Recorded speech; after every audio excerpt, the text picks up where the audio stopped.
Chapter 38 Apocalypse. The emergency siren inside the Ark began to whine as soon as the helicopters were heard. A minute later, it cut to a crackly Tannoy announcement from Eleanor Regan.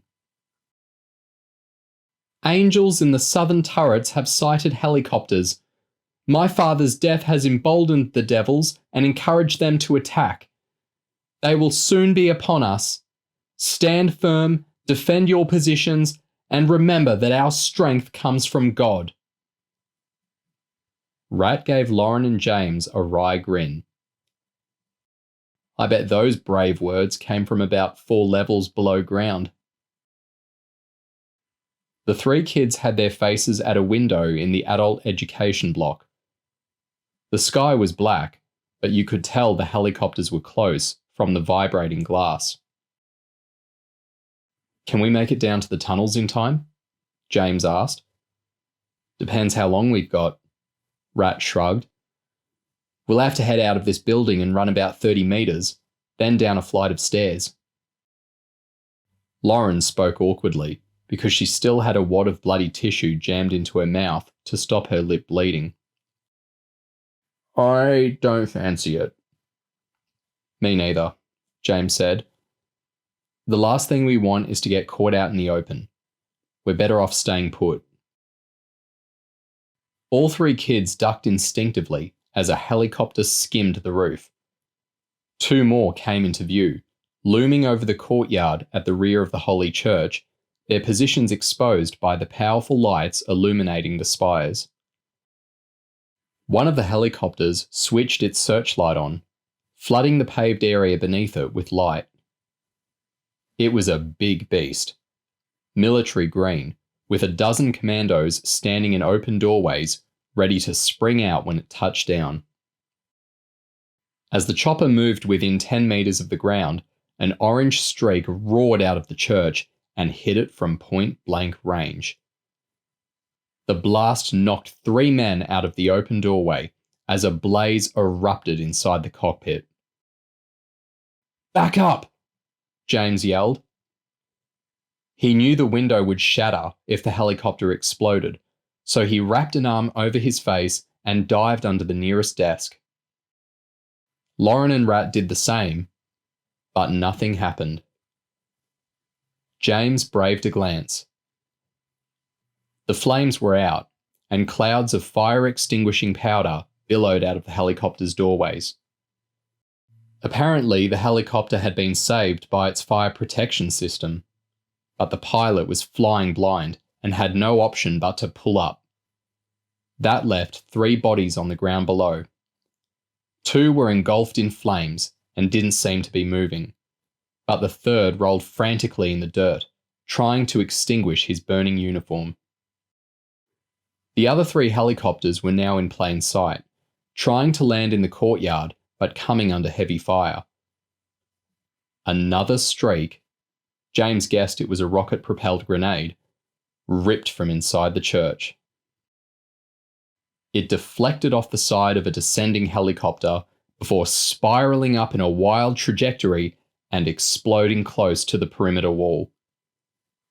The next shot was a direct hit on the tail rotor of the helicopter closest to touchdown. It twisted violently, its blades centimetres shy of a fatal collision with the side of the church. As the pilot battled to control his ship without a tail rotor, the other 2 helicopters pulled up and backed away from the compound, apparently under orders to withdraw. Unfortunately, this left the chopper with a damaged tail as the only target in the sky. 2 more rockets slammed home as it tried to pull up, one from the church and one from inside a turret. This last was a direct hit on the fuel tank. James buried his face against the classroom floor and felt a wave of heat as the sky lit up in orange. A deafening slam was followed by a shockwave that blew out hundreds of panes of glass across the Ark. Deadly shards sprayed the room around James as the sudden change of air pressure made his ears pop. If he hadn't been shielded under the table, he would have been sliced to pieces. Although his eyes stung from the smoke and fuel vapour, he forced them open and looked around desperately for his sister. Lauren? We're okay, Lauren yelled back, though James could hardly hear over the ringing in his ears. You? Yeah, I think. James stood up carefully, avoiding the broken glass. He dashed over to join Rat and Lauren, who'd huddled together in fright. I think they've pulled back, for now, James said. Lauren rubbed her eye. That poor man burning on the ground, she said, sniffing and looking completely stunned. There must have been loads more in the one that blew up. James grabbed his radio and shouted. Chloe! Where are you? She asked, audibly shocked. Did I see what I think I just saw? We didn't have time to get underground. We're still in the education building, and yes, you did see a chopper go down. I told them! Chloe screamed. I bloody told them! Are you guys okay? Lauren's shaken up, but we're all in one piece. The other 3 choppers are touching down in the desert near me, Chloe said. I've got nursing qualifications. They're bound to have injuries up there, and I'm sure I can help out.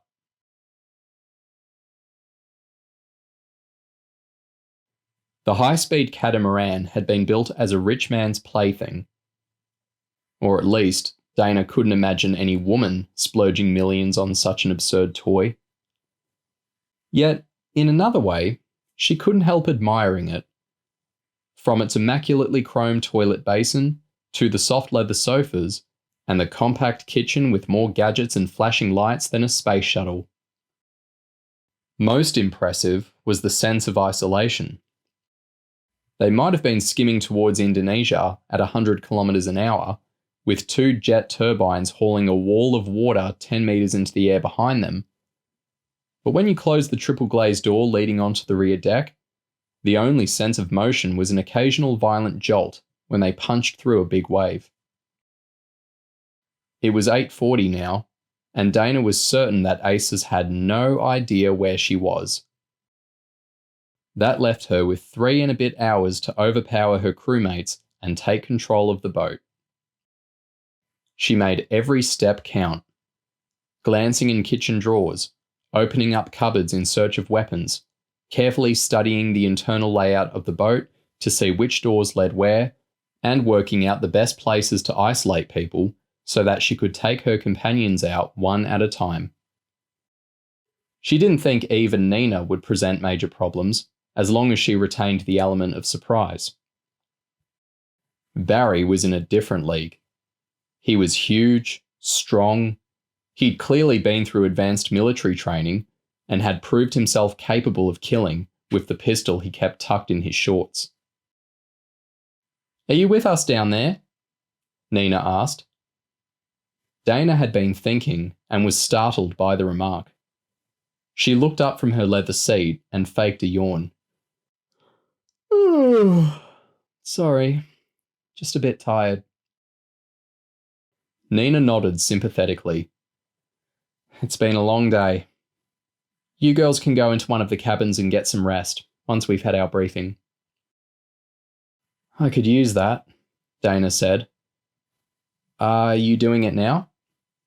Might as well get it over with. Nina nodded. Dana got up and took 5 paces towards a circular table in the galley. Eve was already sitting there, and Dana joined her as Nina unzipped a backpack and pulled out a rolled-up diagram. Hold the corners, Nina said as she unfurled it. The drawing was to scale and showed only basic outlines. There was a jagged coast with the shapes of giant LNG cylinders and the gas liquefaction terminal behind them.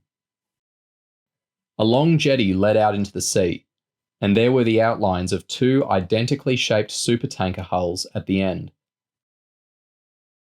This is pretty self-explanatory, Nina said.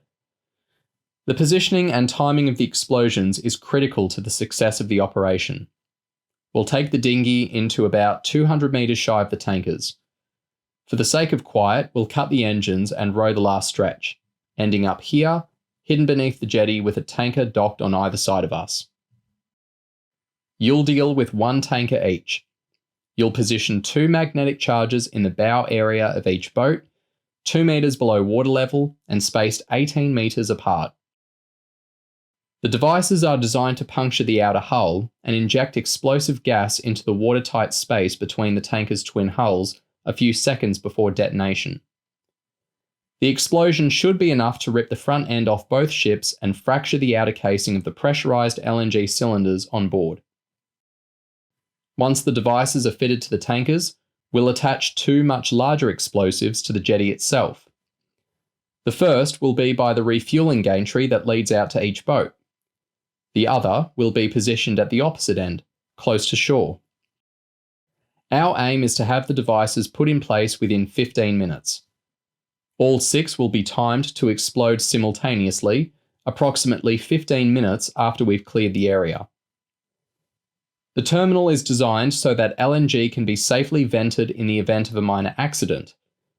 However, if our calculations are correct, simultaneous explosions between the front of the boats and along the length of the jetty should completely overwhelm the capability of the terminal's fail-safe systems. The explosion should destroy not only the jetty and the 2 tankers, but also gas storage facilities on dry land and a significant section of the liquefaction plant itself. In order to make accurate positioning of the explosives, you'll each wear a GPS receiver on your wrist. It will be pre-programmed with the exact coordinates for the 4 explosions. Piece of cake, Dana said, doing her survivor grin. Not if you take that kind of casual attitude, it won't be, Nina said sharply. Please listen. We'll be working in complete darkness with oil company workers a few metres away from us. We've got to keep our movements quiet and speech to an absolute minimum. Now that I've given you the basic outline of the raid, I'm going to talk you through each step in detail. If you have questions, ask them now, not during the operation. The equipment needed for the raid has already been loaded into the dinghy. It will be launched off the back of this vessel with an electronic winch. Obviously, the engines have to be switched off before we can do this safely. Dana stifled a yawn as her brain struggled to absorb the stream of facts.